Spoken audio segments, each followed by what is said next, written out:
le Seigneur. Je bénis Dieu encore en ces jours. Chaque jour, c'est une grâce d'être dans sa présence et de partager quelque chose de merveilleux pour raffermir notre foi, pour renforcer notre croyance en Jésus-Christ. J'aimerais qu'on partage sur Jésus-Christ. J'aimerais qu'on sache qui il est.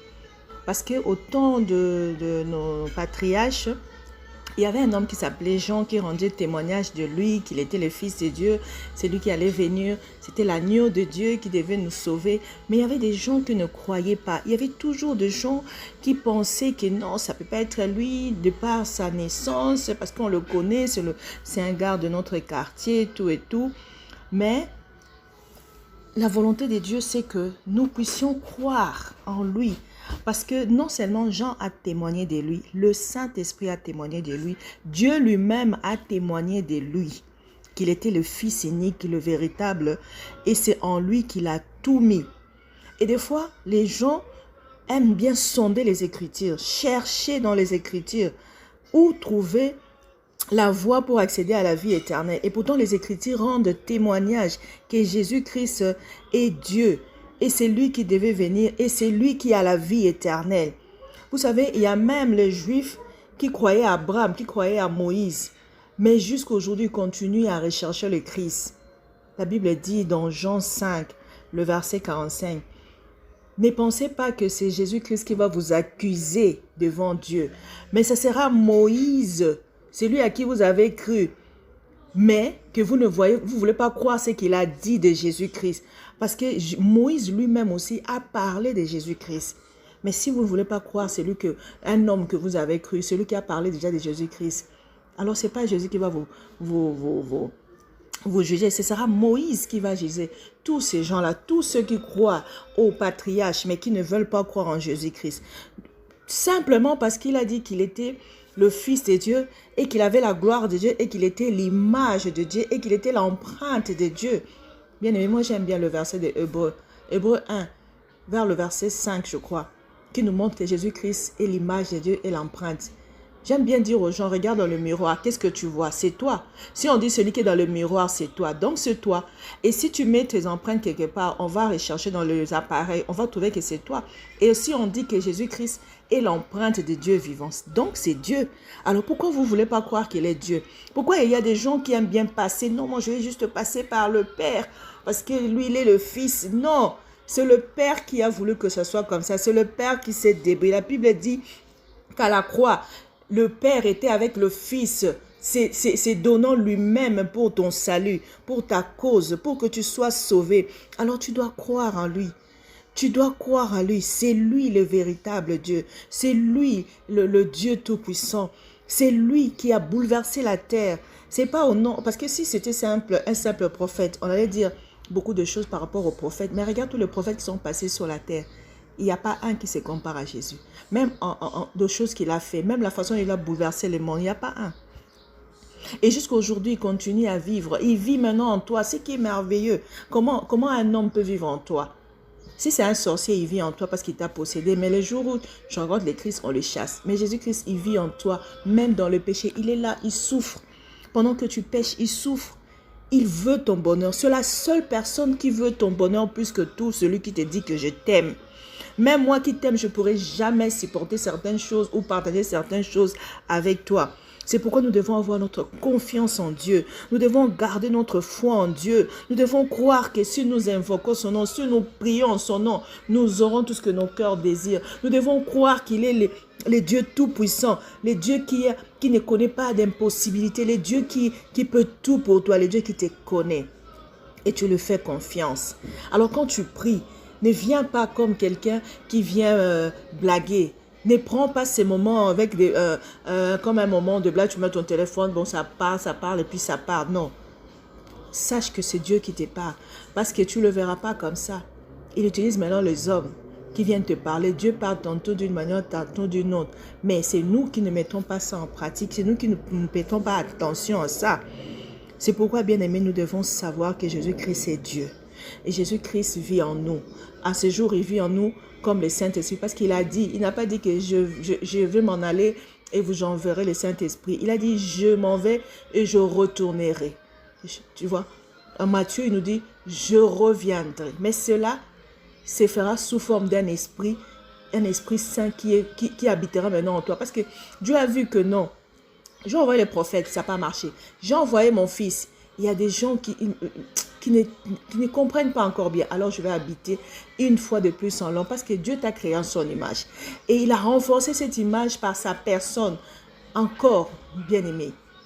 Si tu rates le ciel, non, c'est que tu veux. Parce que la volonté de Dieu, c'est que tous parviennent à la connaissance du Père et qu'ils soient sauvés. Alors si toi, tu ne parviens pas à la connaissance du Père et tu n'es pas sauvé, donc tu as fermé la porte au Père. Tu as fermé la porte au Fils. Celui qui reçoit le Fils reçoit le Père. Celui qui ne reçoit pas le Fils ne reçoit pas le Père. Parce que Jésus-Christ, il parlait, il se faisait égal à Dieu. C'était même le problème pourquoi les Juifs ont voulu le tuer. Parce qu'il était Dieu. Si on nous dit, montre-nous le Père, il dit, depuis tout sang, vous ne savez pas qui je suis. Donc, c'est lui le Dieu véritable. Alors, quand nous prions, sachons que nous ne venons pas devant un homme. Nous venons devant celui qui a créé le ciel et la terre. Nous devons nous humilier, nous ne devons pas être, nous cacher parce que quand tu viens, avant même que tu prononces les paroles, il sait déjà ce que tu veux dire. Alors quand il faut que tu te répondes, tu te répondes. Quand il faut que tu pries, tu pries. Quand il faut que tu parles, tu parles. Et il te sera fait selon ta foi. On va prier.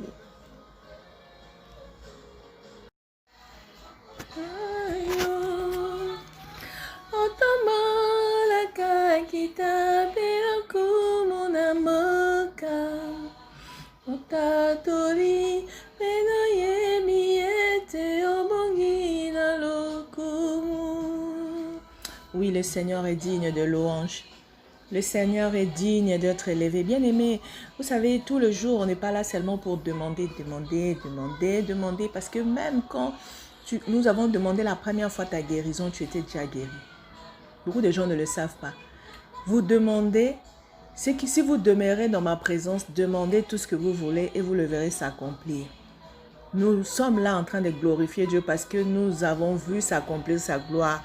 Parce que nous voyons s'accomplir sa gloire.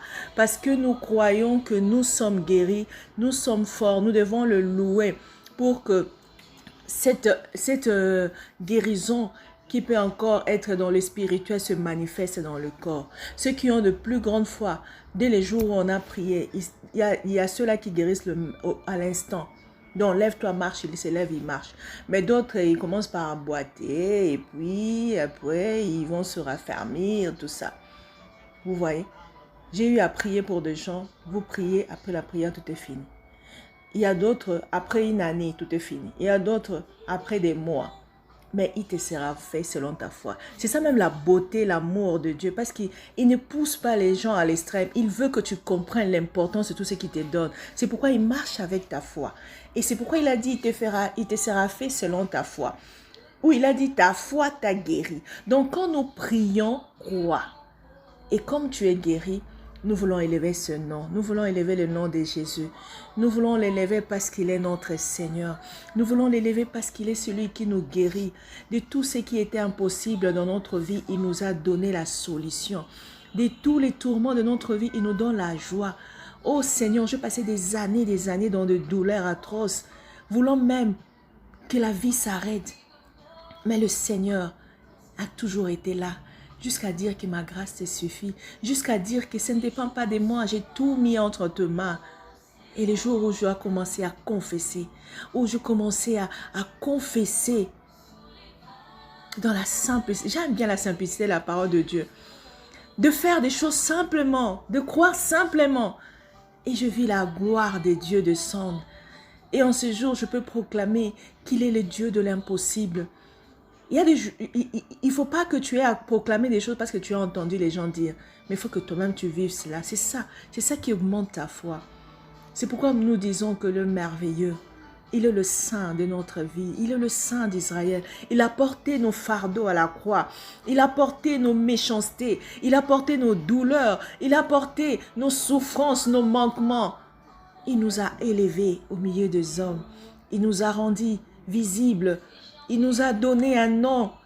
Il nous a donné un nouveau souffle. Il nous a donné des nouvelles corps. Oh Seigneur, il nous a donné des nouveaux corps. Il est toujours là pour nous. Il est toujours là derrière nous. Il marche devant nous. Il nous contourne de sa présence, de son armée, pour que personne ne puisse nous toucher. Combien bon c'est Dieu. Combien bon cet ami fidèle qui ne nous quitte pas. Cet ami fidèle qui ne nous trahit pas. Nous voulons élever son nom ce matin, afin que le monde entier sache qu'il est bon, qu'il est Dieu, afin qu'il sache que nous l'aimons, afin qu'il sache que nous avons donné nos vies en lui et nous croyons à sa main qui nous guide, car il est le bon berger, il est le berger de bergers, il est le pasteur de pasteurs, il est tout pour nous, il fait couler notre vie dans ces courants d'eau vive, afin que nous puissions vivre. Béni soit le Seigneur. Béni soit le Seigneur. C'est pourquoi mon âme prend plaisir à le louer. C'est pourquoi ton âme doit l'aimer. Tu dois trouver ton joie en Jésus-Christ. Lui, l'amour parfait. Cet amour que tu attends des hommes, tu l'auras jamais. Mais Jésus peut te combler de l'amour. Il peut te donner une famille. Il peut te donner des frères et des sœurs. Il peut te donner des parents. Il peut être là à tout moment. Il est celui qui ne se lassera pas de toi. Oh Seigneur.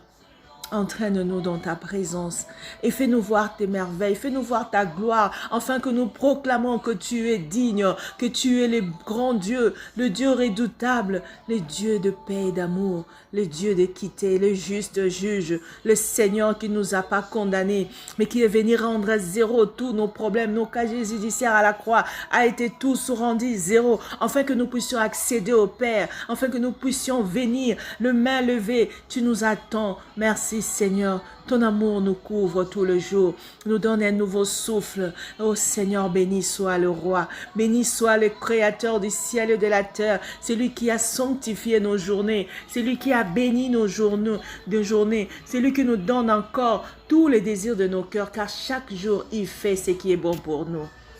Reçois l'offrande, que tout le saint te dise que tu es glorieux.